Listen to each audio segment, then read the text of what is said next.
All right, so welcome back again. So we've got read done. To be honest, read was the biggest. Now we want to do create, and you can kind of like know when you're done with your project because like as soon as you've got some object and you create and read and update and delete, you know you're in good shape. So create is what's up next. So we want to be able to make these things. So we want to be able to click on this plus button, and we want something to happen. Right now it says added a Firestore document. That's not even true anymore. But we want things to happen. Let's go look at the solution again, just really quick to remember what our goal is. And our goal is that when we click this, it's going to show a dialog. So it'll say add a movie quote, and maybe we'll just kind of add Yo Adrian from Rocky. I just like short quotes. And then it'll populate it to the top. So that's what we're shooting for. So we need a dialogue, and we need to actually save it to the back end. And just as a reminder, this is talking to a different back end than this one, which is why they have different data. All right, let's go make some of these things happen. So first, let's find where our fab is clicked at, our floating action button. And it looks like it's over here. Oh, by the way, we can clean up some of this code. So this was our temp testing area for Firebase. This was an example of .get. To be honest, like I don't need .get anymore. I've got real-time updates now, so I can get rid of all that junk. And our floating action button is where we're getting ready to add some code. So the first thing is it's got a snack bar. We don't really need a snack bar. Instead, we'll say show the add dialog. I like to call another method just to kind of clean things up. Now you can go type this method, and that's pretty easy to do, or you can just hit Alt-Enter, and then it'll create the method for you, and you want it to be inside main activity. And literally all that did is typed private void show add dialog for me, but for some reason I chose to do it this way. All right, so now we've got a little bit of review. So ultimately we want to do something kind of like, what this guy did, where he like makes a hash map, puts some things into it, and then adds it to the collection. So that's what we're gonna eventually do, but we gotta make a dialogue first, right? So if you remember how dialogues work, you have to use a builder, and it's an alert dialogue builder called builder typically, and it's a new alert dialogue builder, which needs the context of this. So this is how we kind of start building dialogues. And then just as a reminder, at the bottom, you're going to create it and you're going to show it. So it's kind of like the beginning and the end, look like that. And then you're going to have to set a view. Well, in order to set a view, that's a layout file, we're going to have to go make a view. So let's go ahead and pause and let's go make our layout. So we'll say new layout resource file. That actually fit on the screen this time. And we're going to call this our movie quote dialogue. I chose not to put in the word add because we're going to use the same dialogue for edit. So this is just our movie quote dialogue. So we'll say OK to this. And then we can come in here and start making it. Constraint layout, no thank you. We want a linear layout. Anytime you have a linear layout, you have to put on an orientation. The thing we're trying to make, just as a reminder, looks like this. So add a movie quote is the title, so we don't put that into our view here. OK and cancel are part of the buttons, we don't put that in either. So the only thing we need is we need two edit text. One says enter a movie quote, the other says enter a movie title. Easy, no problem. So we've got our linear layout. Our linear layout width is match parent, the height is match parent, and I think those things are fine. I do want some padding though, we'll use like an 8dp padding. By the way, as a reminder, you can use an auto format, and it'll pick the order of these things. The auto format is under code, reformat code, and you'll have to learn your hotkey. On my Mac it's that, but on Windows it'll be different. And what we want to make here is we want to make two edit text objects. Now these edit text objects will take up the full width, but only have the height that they need. And we'll just go ahead and make one first. So this is a dialogue quote, edit text. And it had something in there that kind of like told you what to do, and that was a hint, right? So we'll just say enter a quote here.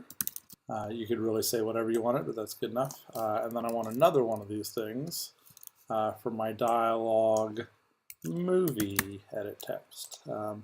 Enter a movie title here. Great. So, and you can try to use the preview, but if the preview works, then great, but if not, no worries. But enter a quote here, enter a movie title here. I think the preview looks good. So this is our movie quote dialogue. So now I can come back over into my code. And the first thing we need to do is we need to inflate that thing. So I need to get a layout inflator. I think it's get layout inflator dot inflate, and we want to inflate r.layout movie quote dialogue. And there's got these two additional questions of like attached to root and who is your parent, which in this case can be null and false. There's similar questions as the recycler view used. And then what we can do is we can say builder set view to this view. And what that does is that lets us use XML to create the layout, which is way better. And then it actually connects it to the dialogue there. Now we've got two buttons we're going to need. We've got a positive button, and it takes two things. It takes what do you want the button to say. So the positive button is going to say OK. Instead of typing OK, though, I don't know if you remember this trick, but there's built-in things. So I think it's android.r string for OK, which is neat. And then the second argument is going to be the listener. By the way, you'll notice I put my comma on, or semicolon on now, because I forget my semicolon when I don't do it. But it's new on-click listener for a dialogue. I think it's neat. I just typed the letter capital O, which was plenty for it to figure out the rest. And I love Android Studio just types all that boilerplate code for you. Makes Java actually usable. I am going to come back and fill out the middle of that, but I'm going to go ahead and do the negative button really quick. So it's just android.r.string.cancel, and it has no listener. It will close the dialog just with a null listener, which is all we really need. Cool. And so now when somebody hits OK, we want to actually add a movie quote. So what we're going to need to do is we're going to, before we get to this point, we're going to need to grab the to edit text, right? So this is the quote edit text, and it's going to be a view.find view by ID. I think it's neat that you eventually kind of get used to some of the patterns that Android uses. So, oops, I didn't say text view. So this thing is a text view, and it's going to get used inside of an anonymous inner class, so I know it has to be final. And then we're going to do a find view by ID, but not just of any view. We're going to actually look into the dialogue in this case, which is kind of neat. So dialogue movie to edit text. So there I've got a reference to my to edit text.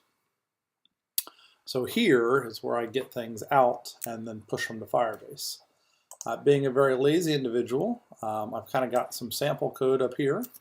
What I'm going to do is I'm going to bring this kind of sample that we did earlier, and then I'm going to kind of recreate it for this area.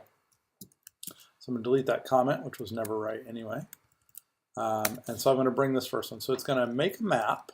It's going to be called MQ, and it's a new hash map. Great. Counter, not going to use a counter. Not applicable. Quote and a movie. Those things I do want to do, but I want to use my cool constants, right? So constants, key quote, and then constants dot key movie. Oops, movie. And then the thing that I want to put in here is not a hard-coded thing. I want to actually use my quote edit text, get text to string. Get text does not return a string, which is weird. It returns something called an editable, which is not quite what you want. And then for this one, I'm going to do the same thing, but for the movie edit text. And then there I've created a map, which I can use to put things into Firebase. Now I've got to figure out how do I get access to Firebase. Well, this file, it's got a temp counter I can delete up here. this file hasn't used Firebase yet, right? So the other file used Firebase. So it's not hard. We can just say the word Firebase, Firestore, get instance. That's our database. Collection, constants.collection path.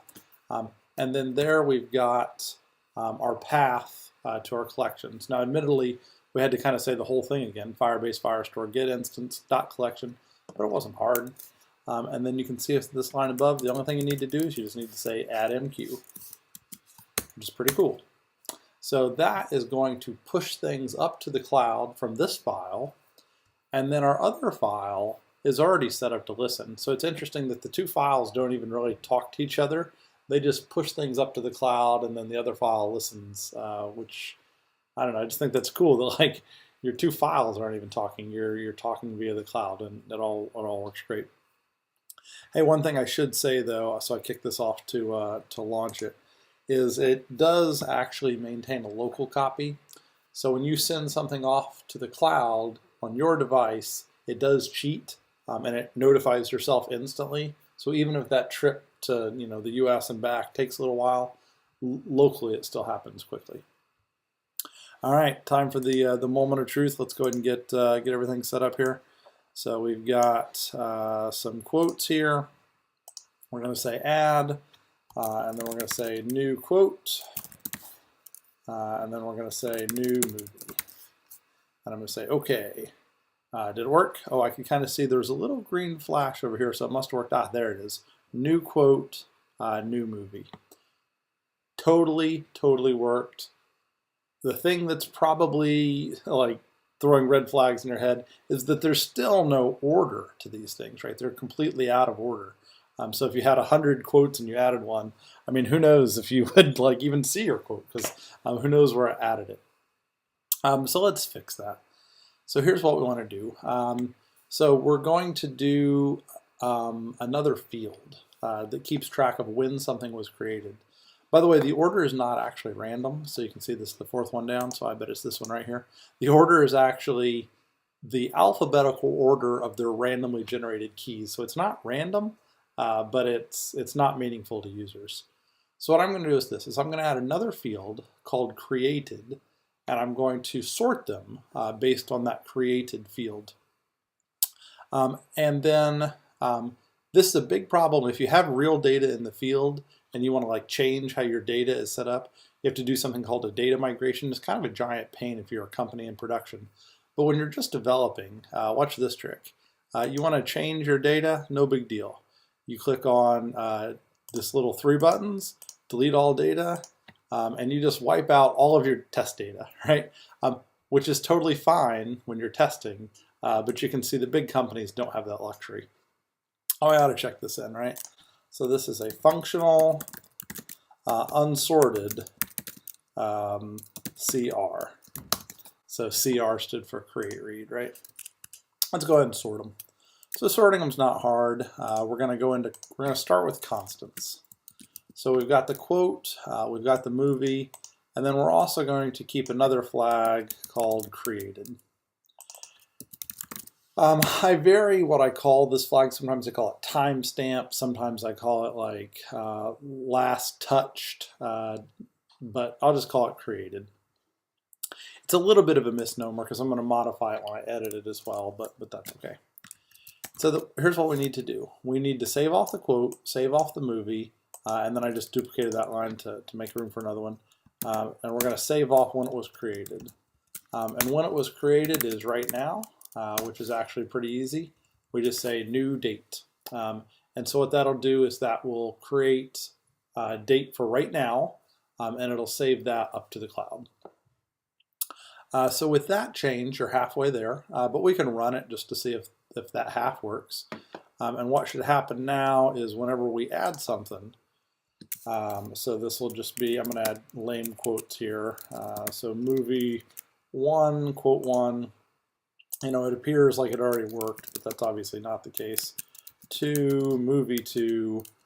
But what's happening that's different here is they're getting a timestamp.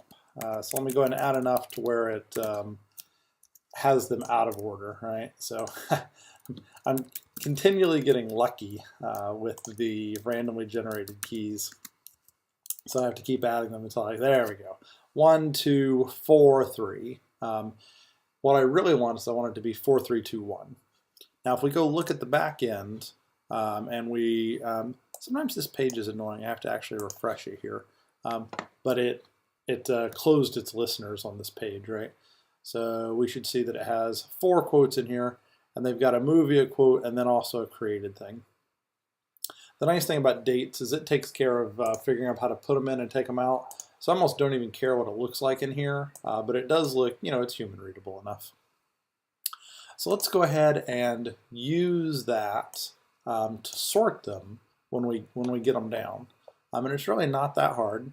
We have to go find where read is at. So read is in the movie quote adapter. And here we're saying movie quote reference, add snapshot listener. Here's what we want to do. We want to kind of sneak in another line here. We want to say dot order by, which is kind of fun, the key created. There we go. Now that will put them in ascending order, so that would be oldest on top. But what we really want is the direction descending. And it's kind of neat. I just started typing the word descending. I couldn't quite remember what it was. But it auto-completed and it said it's query.direction.descending. That's great. Add one more thing on here. This won't really have a significant effect.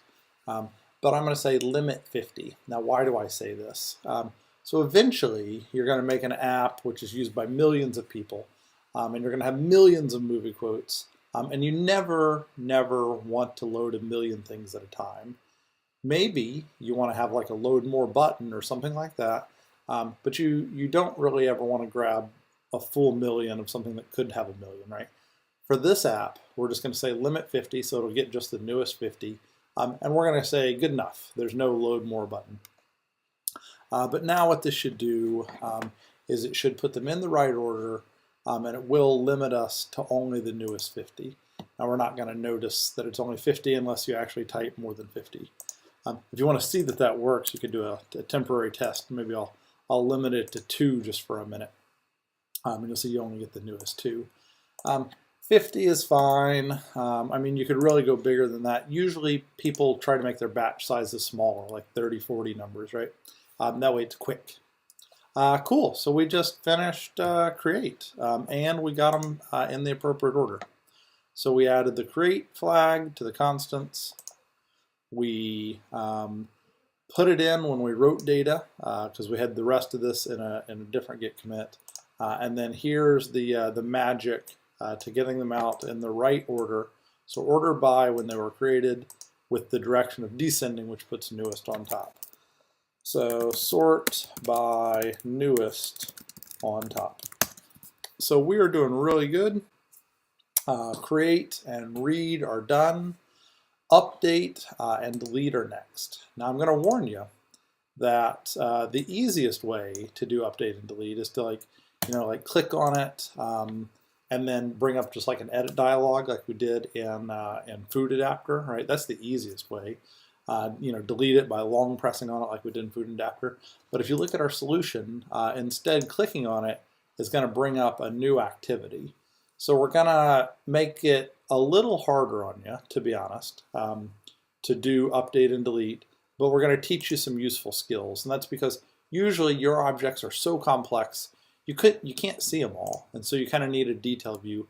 And this pattern of having kind of like a master list and then a detail view is very popular. It's called master detail. And I want to show you that even though our quotes are simple enough, you really could kind of show them the whole thing here, but I don't want to. So come back next time. We'll work on launching new activities, and then maybe we'll make some progress on U, which is update, or D, which is delete. See you next time. Bye.